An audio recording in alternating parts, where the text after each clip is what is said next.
Nakakaiyak mga kababayan. Ganitong sitwasyon na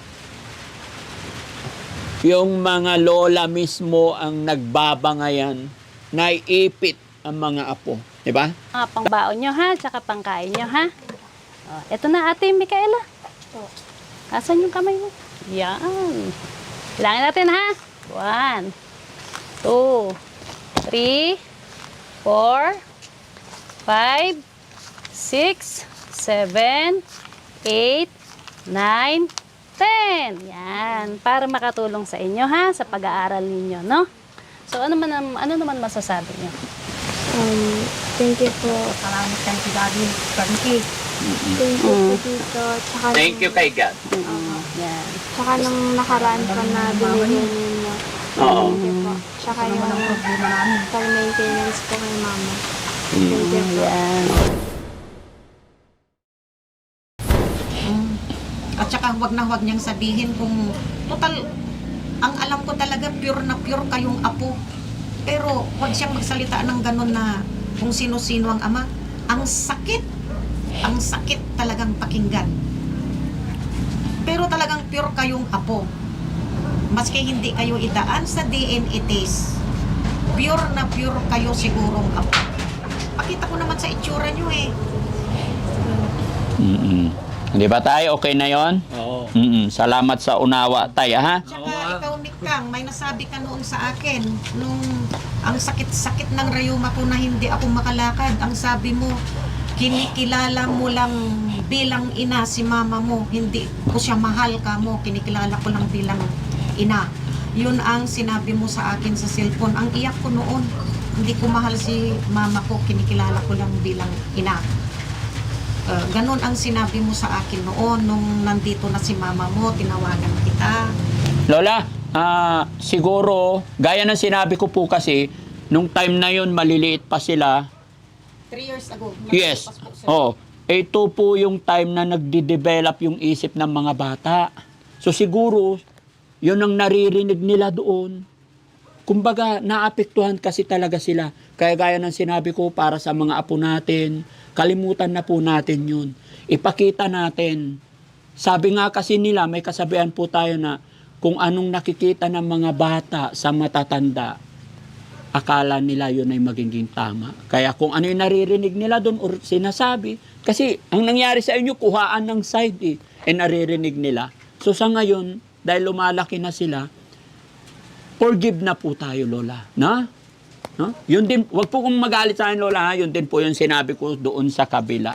Kaya nga masaya nga po ako na nagkabanding-banding sila. Masaya po ako na sumama si tatay dito para magkausap na po kayo lahat. No? Okay.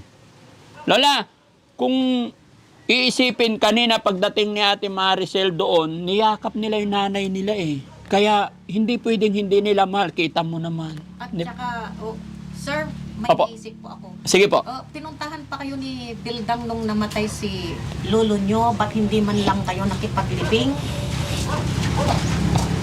Hinihintay kayo. Hindi, ganito. Ako naman mag-suggest, May. Yung dalawang anak mo, balak namin pupunta sana rito. Ang problema, madaling araw silang sumaglit.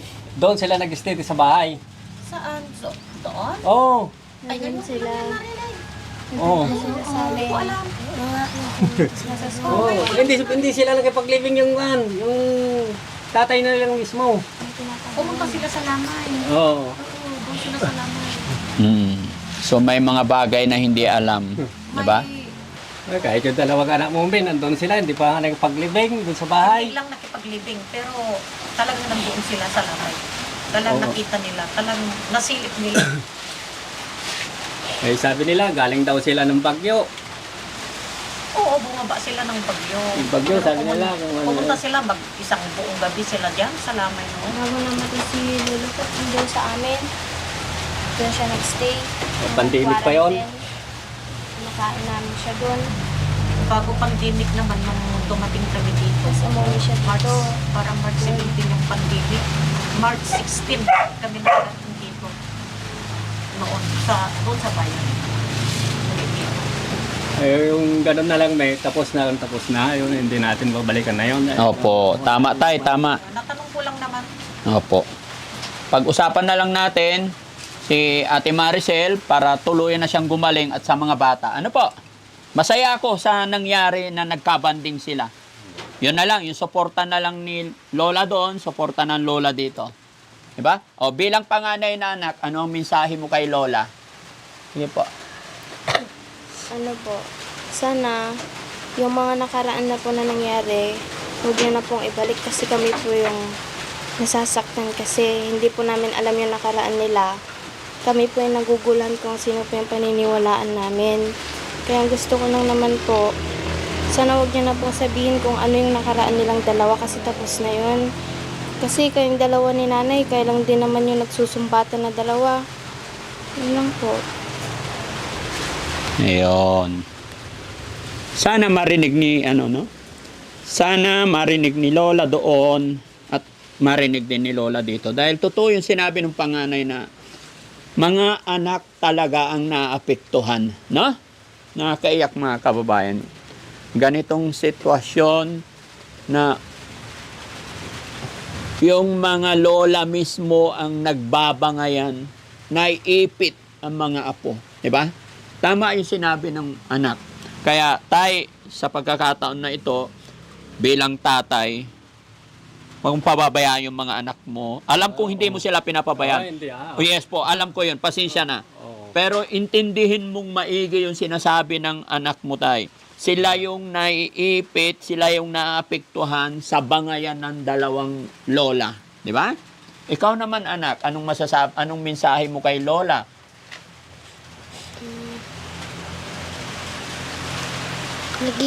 Maging mabuti din po sana siya. Maging mabuti na. Opo. Sige, okay. So, ayun. Si Ate Maricel. Ate Maricel, anong masasabi mo? Okay na. Okay na po. Hindi, ano masasabi mo? Ano sasabihin mo sa mga anak mo? Sana mag-iingat kayo pag uwi nyo. Lagi kayong magdasal. Sana hindi kayo magkasakit. Okay. So, ibig sabihin, babalik na namin sila doon sa lola nila. Okay. Tay, ano naman ang masasabi mo sa kay mami para mabawas-bawasan na rin yung galit niya? Hindi, ang mga bata kasi walang problema yan. Pag alam din nila na pupunta rito, pupunta lang nila rito. Ganon. May trabaho naman ako. Sana ako naman kakabuhay yung mga anak ko. Diyan lang mula na pagkabata, maliit hanggang ngayon.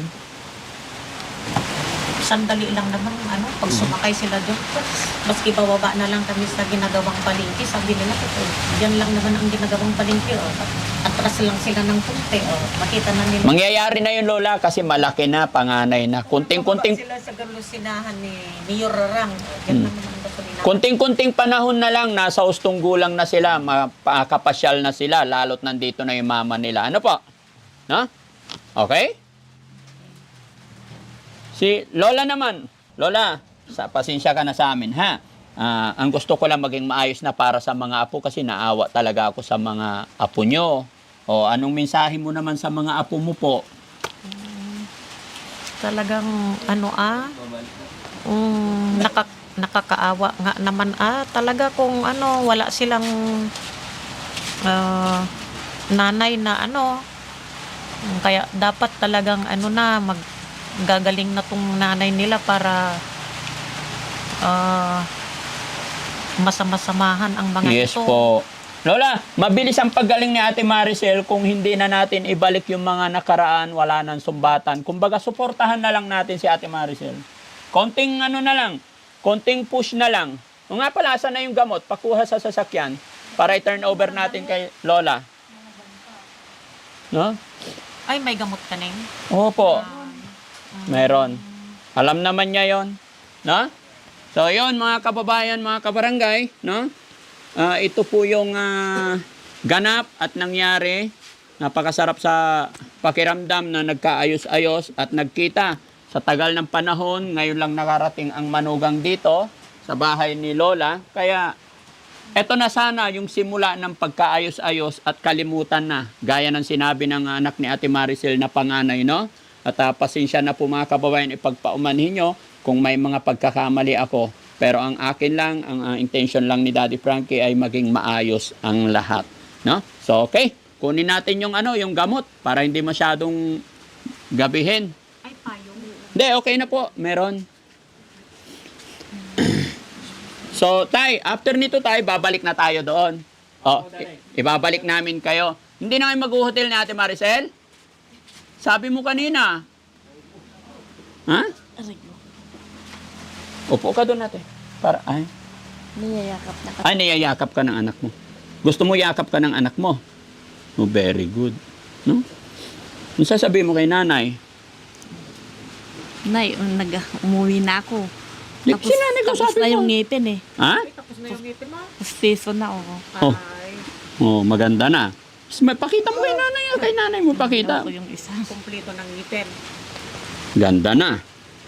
Pasyal ka pa ng bibito, ikaw ang kamukha ni Uncle mo iyan. Kamukha mo si Lola mo Pilisa. Lola mo sa tuhod. Puhunan ko po. Wait. Mukhang mukha mo yon. Hanggang buhay sana yung Lola mo Sino sa tuhod. magte-turn over kay nanay? At saka yung mga bag, ipasok yung mga bag ni Ate Maricel. Ayan, pasok. Maiiwan ka na dito, Neng? Oh, maiwan ako Ay, yung... salamat. Opo. Malakas pa naman ang bagyo mamaya. Opo.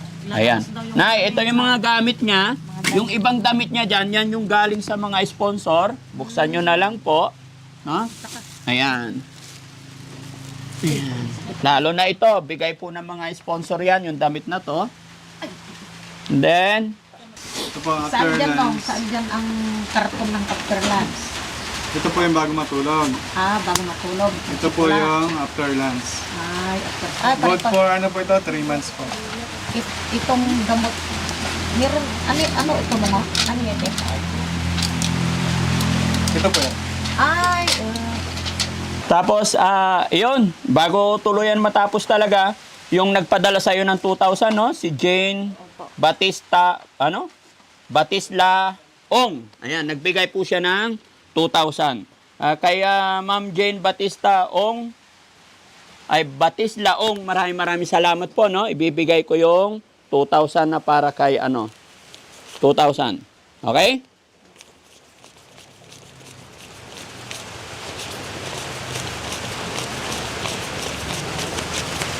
Nay, sabi niya magbibinta daw siya sari-sari store. Ang request niya 20,000. sari-sari. Opo. Maramili sari-sari rin. Ano na lang itinda mo malakas. Buko desyo. Ha? Kung kapag mayroon na mami yung palengke. Ay, pwede na ngayon Tandaan. Pwede na. Dayo doon o sa Kundol Bets. Dito lahat dumadaan. Ay, pero diyan tayo gagawa ng pagtindahan mo sa tabi ng kalsada. Oo, kapag mayroon na mami ay yung palengke. Paano kayo makakagawa? Oh, so, Nay, dahil request niya po, 20,000. Dahil maghanap buhay siya.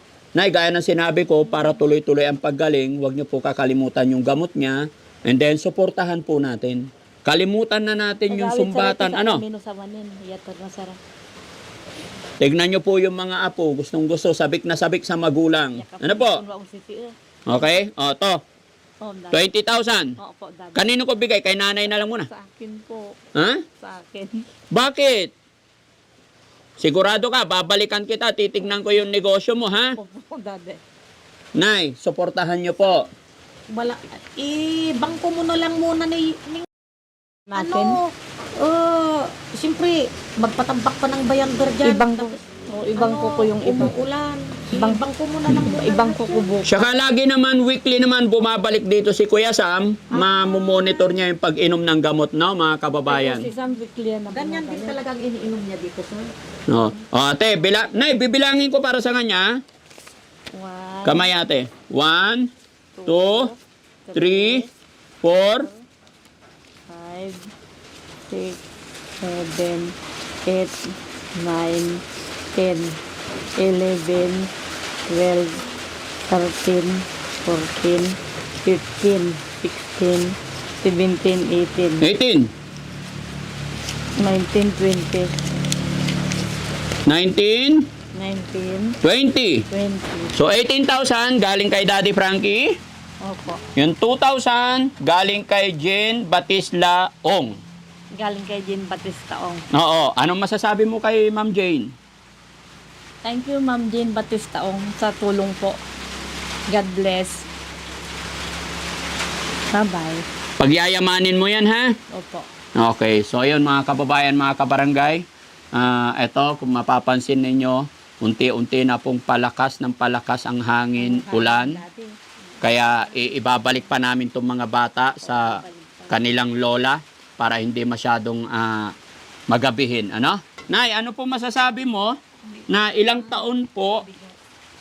Anong masasabi mo na ilang taon? Upo ka, ate, upo ka.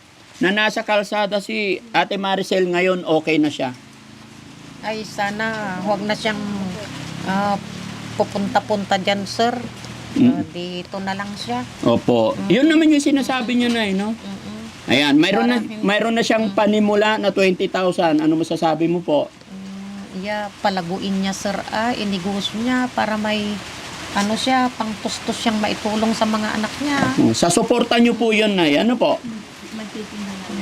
Kailangan pa rin po niya ng gabay ng magulang. Ano po? Tulong-tulungan ko siya, Opo. Sige, Nay, ha? Kasi lumalakas na yung hangin. Gaano ba kalakas daw ang bagyo dito, Nay? Signal number 5, buong Pilipinas. Number 5 na dito. Hindi, wala pa. wala pa. Sir, wala pa. Wala pang number 4 yan. Wala pang number 4. Baka dito lang yan sa number 2 pa lang. Number 2 Sana pa lang. wag nang tumuloy. Sana nga po, wag na kasi nasa highway pa ang Team Daddy Frankie. No? O tay, alis na tayo. Paalam ka na kay Bianan. Okay. Pakakuha kami dahil yung bagyo. Bukan. Malakas ang... Galing kami. At saka ito, medyo basta ganitong malamig, sumasakit talagang arthritis ko. balik-balikan na naman si Daddy Frankie sa Opo. ikan Balik-balik mo rin yung mga apo para mabilis gumaling, no? Oo. Okay. Malapit lang na. Ayun. O, di ba? O, yan ang gusto ko sa'yo, tay, Pa. No. Sige na. Okay naman yan. Ayun. Hindi nakagaling ito. Arthritis ko at diabetes. Oo. Time na to. Okay. O, sige. Gumaling ka na yan, be. Pag-gising mo kinabukasan. Wala pa maintenance na lang. Pag makainom ako ng gamot, gagaling. Oo. Sige na naman. Okay. O, sige. Ingatan mo na yung gamot na ha? Oo, sir. Okay. O, tara. Okay? So, yon mga kababayan, mga kabarangay, nasaksihan nyo po yung pagkikita, pag-uusap ng magbiyanan ng mga apo. Kaya masaya ako, no? Na naging okay na sila. Sana tuloy-tuloy na po ito. Neng, dalhin nyo na yung saging na nilaga. Garinda nyo na yung saging. Busog sila na, kakakain lang nila. Nagsuka pa kasi lang siya. Oh, okay.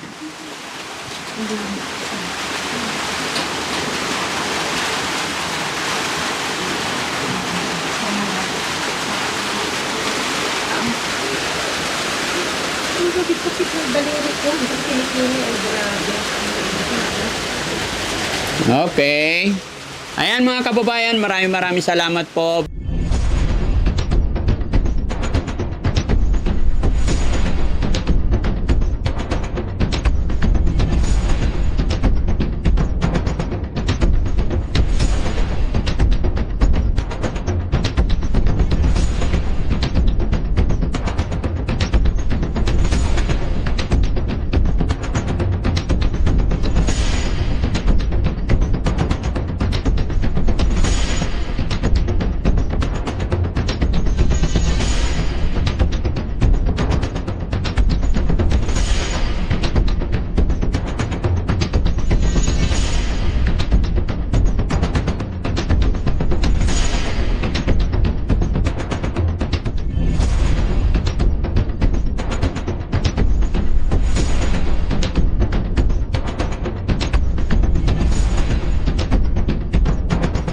Ay, Lola, Hello, dito na po Lola. sila.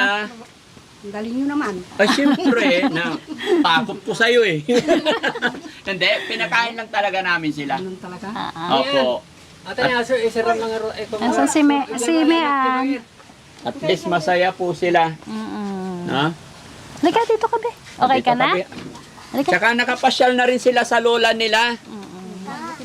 Nakarating na doon. Opo. Di na naiwan na doon si Ate Maricel. No? So, Hindi yan. na babalik sa inyo. Po? Hindi na babalik sa inyo. Depende po. Kasi magaling na po siya pero may gamot pa rin siyang maintenance. No?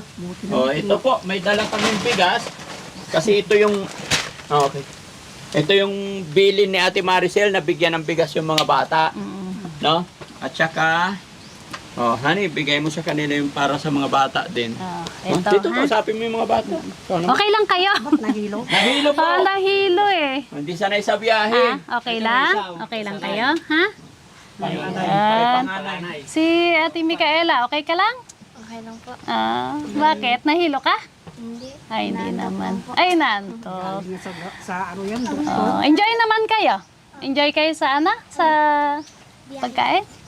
Sa biyahe tsaka sa pagkain. Ha? Malayo. Ganun talaga. Pero at least naranasan nyo, no? Okay? O sige. Ito, mag-iwan kami sa inyo ng mga pangbaon nyo, ha? Tsaka pangkain nyo, ha? Ito na, Ate Micaela. Asan yung kamay mo? Yan. Bilangin natin, ha? 1, 2, 3, 4, 5, 6, 7, 8, 9, 10. Yan. Para makatulong sa inyo, ha? Sa pag-aaral ninyo, no? So, ano naman masasabi niyo? Thank you po. Salamat kayo si Daddy Frankie. Thank you po dito. Tsaka Thank you kay God. Yan. Tsaka nung nakaraan pa na binigyan ninyo. Oo. Thank you po. Tsaka yung Problema namin. pag-maintenance po kay mama. Thank you po. Yan. Sige, basta. Keep on praying. Yes. No? Huwag tayo magpa-apekto. Kailangan makapagtapos kayo ng pag-aaral, ha? Yes. Lola, thank you so much po. Kayong makinig ka mo yung mga... Opo, wag na tayo makinig sa mga lola natin. Ay, lola natin. Di ba? Tino, nag-thumbs up, lola, Lol. No, sige po. Basta Opo. mag-iingat kayo O, dito. yung mga bully, ano? Lagi ko naman sinasabi. Oo. Nadulas. Yung kapatid nilang panganay. Oo. Binubuli-buli. Binubulay, oo. Di ba, pagka lumaki, kunting panahon na lang, nalagpasan naman na nila, kunting panahon na lang, nasa hustong edad na sila, kaya na nila. Lagi na lang. Opo, magiging okay na. Sinasabi na huwag silang Sige, Micaela, yung mga kapatid mo, ha? Huwag mong pabayaan. Ingatan mo, ha? Tay, thank you so much po. Ay, salamat. Para hindi kami abutin ng bagyo din, no? Pero may awa ang Diyos, hindi na narating, nasa ibang lugar na po. Nasa dagat na. Wala na sa kalupaan, nasa kadagatan na, kaya walang problema, no? So ayan mga kababayan, mga kabarangay, maraming salamat po. Gaya ng aking sinabi, masaya ang Team Daddy Frankie dahil nakapag-abot na naman tayo ng kaunting tulong pinansyal sa mga bata, pang-school nila. At yung kabilin-bilinan ng kanilang mama, yung bigas daw na ibigay sa kanila. Yes. No? Sabi ni Ate Maricel, Daddy Frankie, bigyan mo ng bigas sila doon, bigay mo sa biyanan ko, sabi niya. Opo. Sige po. Salamat po. God bless Salamat po. po. Bye-bye.